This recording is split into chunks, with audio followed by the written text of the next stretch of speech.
I think we're going to see Bio with a few tanks mixed in for both players, especially Dream. I don't think he's going to change it up. We don't see these two players actually play a whole lot of mech in this matchup.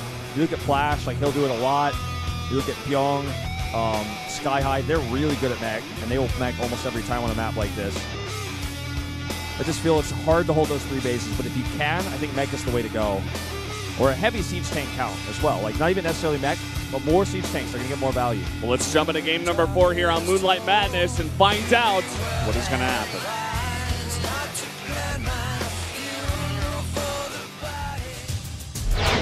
GNL Green Wings Maru, 조성준 vs SK텔레콤 T1 Dream 조종혁.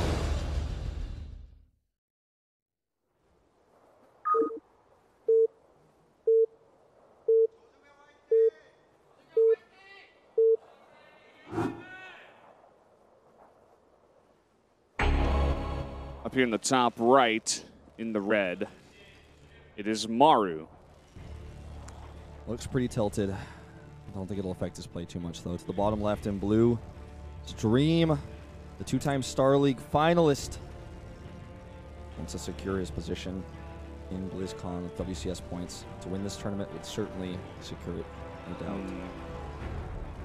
You can see the amount of pressure that's mounting on both of these players. It's so fitting to end the night on this series. Yeah. You know, just to build the tension for tomorrow even. Yeah, and the sad thing about it is even if Dream wins this, he has to play a teammate, so there's always this weird feeling of that. Maru will have no such fear, of course, if he wins. Yeah. It's kind of sad, too, that Sue versus Dream, it's like the call line players, I guess, from SK Telecom, just the players who can't seem to win finals. And they are going up against each other in the semifinals. If they were going up against each other in the finals, it would be this kind of cool situation. You know, who's going to win their first finals? It'll be a great deal for one of them, but kind of a sad day for the other. It's a cool story. But in the semifinals, they knock one of each other out, and then whoever wins is most certainly going to lose. Because that's the way it goes. That's the way it goes. Just thinking about this too, like, the next matchup is going to be epic no matter who wins this, so we've got a treat coming up in that future TVZ. Of course, no one wants a ZVZ finals either. It could be interesting if that occurs, but unlikely. Oh, wait, no. Oh, yeah, you actually had it wrong now that I think about I'm it. actually mixing this up totally. Dark Sorry about that. It's been a long day. Yeah, Dark will face the winner of this. And it's Sue versus Flash. So if Sue makes it through, it could be Sue versus Dream, the two Kongs. Or Sue would definitely lose. Sue versus Dark, which could also be interesting. Like Sue versus Dream, like Sue has more consistently lost finals. Like, yeah. I favor him to lose. He's quite good at it. That's what that'll be about, you know?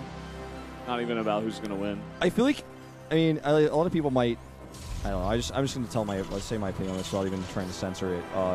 I feel like the KeSPA Cup is an awesome tournament. It's like a weekend tournament, like, say, a DreamHack or an IEM or an MLG, because it's like 3 days. Usually it's all played in one weekend, and it's got some of the best players in the world, you know, in its top 16, then its round of 8, etc. All top Koreans. But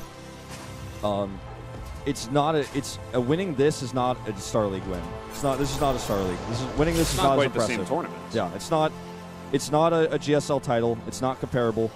It's not as much money. It's not as much prestige. There are a lot of WCS points on the line, but make no mistake, this is not a Star League. So I feel even if Sue were to win this or a Dream is to win this, he's still got that Kong sort of chip on his shoulder because he doesn't really count. It's just you know, different styles. You're playing more games in a shorter period of time instead of having more time to prepare for, you know, even different styles, which is like a dual tournament format. You know, you get that round of 16 group. You got to face possibly 3 different players. It's totally different. Yeah, you've got weeks or more to prepare oftentimes in that Star League. There's a group selection stage as well where you have some outcome. You have some way to influence the outcome of who you're going to face. There's a lot of different things that go into Star Leagues, and it's a very traditional tournament. It's really amazing that we have this. It's like just so beautiful. I've actually been getting back into watching the other Spanish Star League. There's actually 2 Spanish Star Leagues. I'm watching the OGN Spanish Star League, the Starcraft 1 League. And I've been getting into that quite a bit. It's really fun to watch that. We haven't talked too much about this game, but it's kind of a mirror sort of situation, which is really funny. They've both gone for the same sort of build. It's going to be Hellion Marine, drop sort of aggression. Yeah, 1 Widowmine for each player. You guys can see how eerily similar the builds are. Yeah. Literally the same. They've basically both figured this is the best way to play on Moonlight Madness. Like, look at, you can draw a line of symmetry down the map and down the production tab. That's out of control. This is like the first time I've ever seen it be this similar. And the medevacs are actually going to miss each other. Yep. They're not expecting their opponents to do this. It's going to be a weird situation. Dream went more straight towards the base of Maru. Maru's taking a more roundabout route, so he's going to be able to get in here and do more damage. See what this Widow Mine hits? Very important, actually. He actually cancels it. Really smart. He wants it to hit the Hellions.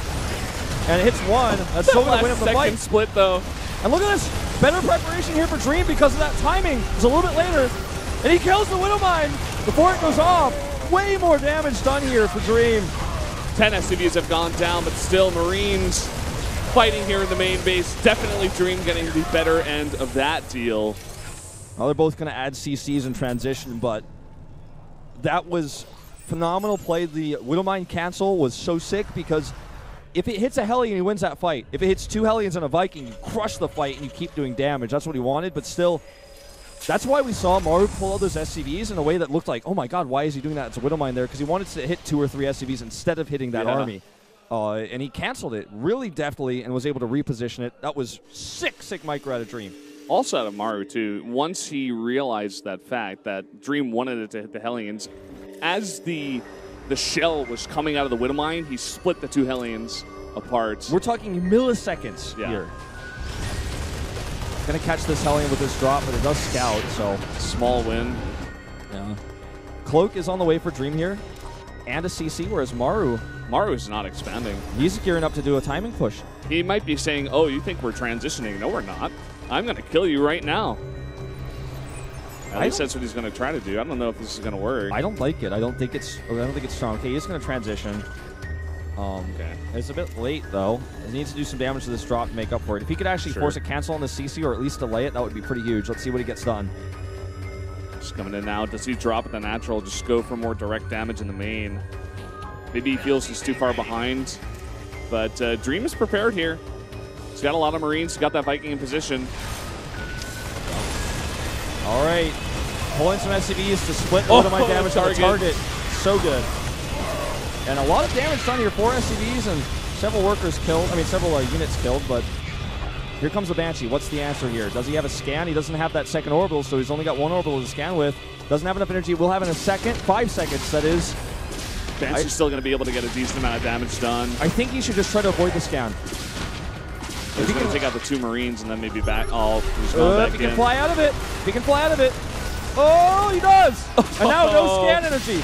Unbelievable. Just barely surviving. This is going to do so much damage now. 20 seconds worth of damage here that he can get done. Oh, this is so painful for Maru. He's losing so many workers. This might just be critical damage. I think so, man. Even targeting down the SCV that's building the turret. The medevac's trying to help out as best as it can. Finally goes down as it expires. Its cloak energy runs out. Worker count now in this game, 28-17. He didn't start rebuilding his CC. He didn't rebuild his CC. It's actually still not finished. This game is over, Valdez. He has 1 CC. 1 CC is all he's got. Here comes the Hellions. And he's actually trying to get counter-cloaked, but it looks like it might even get targeted here. Vikings landing. That all means those SCVs lining up even. Oh, man, he sends a drop back. So many SCVs going down. Look at the supplies. Maru. Dream's going to get his revenge tonight. It's going to happen. Best of 5 here. Will go to Dream. This is just way too much damage. Maru at this point, I don't even think he can walk across the map and try to do damage. It's a very big map. He doesn't even have the units to do it. He's behind on army supply. He's going to take some decent trades in the middle of the map, but... There are 2 siege tanks out for Dream. He has another Banshee on the map. He's actually moving across to attack. Maru out. Maru's almost like symbolically left that CC there. It's like 2 seconds away from finishing, and he just has left it there unfinished. He needs to be careful not to overextend. He lost a lot of units in the middle of the map here, almost losing a siege tank as well. Maru going to try a split here. It looks like he will actually be able to take this fight, this little trade here in the middle of the map. Yeah. Dream floating a ton of minerals and gas.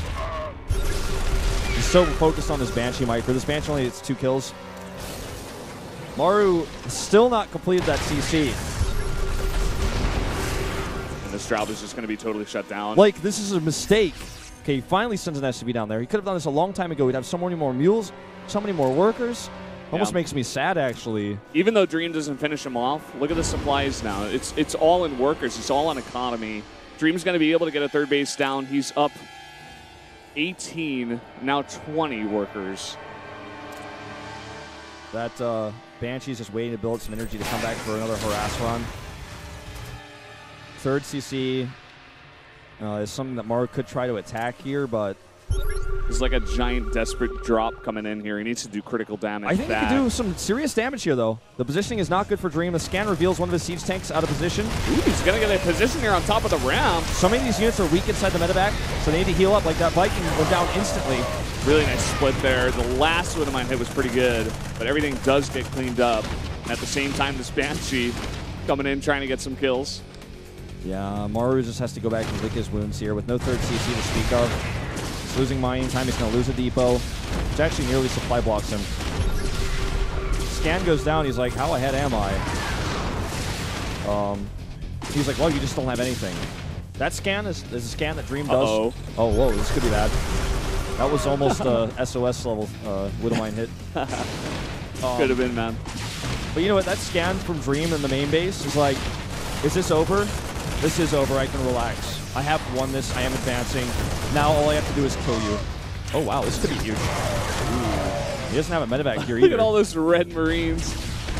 GG. It's too much. Dream moves on. Maru goes down in a best of 5. 3-1. And Dream is finally happy. Dream finally lets out a smile. He's won against, honestly... Oh, wow. Trash talk as well. He's down. He's beaten now his toughest opponent of his left, in my opinion. Maru, the hardest opponent he'll have to face no matter whoever ends up in the finals. That was the hardest opponent he's going to have to face this tournament, and he won it. Yeah. That's going to be a great feeling going to the finals tomorrow. It really is. Maru just... It's almost like he can't even believe it at this point in time. Just trying to laugh it off. Now talking with his coach, but that is going to be an incredibly bitter loss here for Maru. Really got a feel for him. But yeah, I totally agree with you. I think Dream takes the series against Stark and goes to the finals. Yep. I would definitely favor him. I would favor him against anyone he faces in the finals as well. Yep, Sue or Flash. Yeah. And it's almost like for him, if he can look at it the same way we are, it's like this win is winning the whole tournament. He obviously has to do it, and he could still lose. He could be cursed, you know. Sue does have sometimes some really impressive ZBT, for example, but and Flash played really well. We always love to joke, like, if Sue versus Dream happened, they'd just, like, both lose. Yeah. Like, the tournament gets shut down for some reason, and we can't determine a finalist or a winner.